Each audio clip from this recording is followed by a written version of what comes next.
ay nagagawa ng paraan ng pamahalaan para marami pang guro ang tumaas ang posisyon. Gaya ng walang sino man na teacher ang magriretiro na Teacher 1 ayon kay Pangulong Ferdinand Marcos Jr.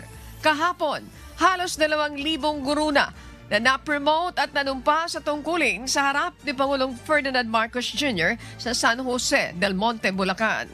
Ayon kay Pangulong Marcos, mananatiling prioridad ng kanyang administrasyon ang edukasyon hanggang sa pagtatapos ng kanyang termino. Kaya naman, pinakamalaking pondo ang inilaan sa sektor na ito ngayong taon.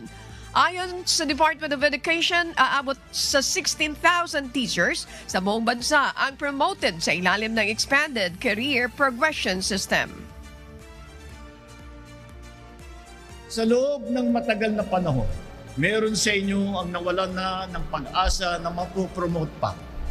Dahil sa dami ng responsibilidad sa paaralan, sa komunidad, sa pamilya, nawalan na kayo ng oras na makuha ang mga requirement para sa promotion o di kaya ay wala nang aakitan pa sa inyong organisasyon.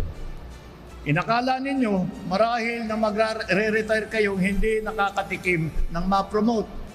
Hindi ako papayag na hindi masuklian ang inyong sakripisyo. Hataw Balita ngayon.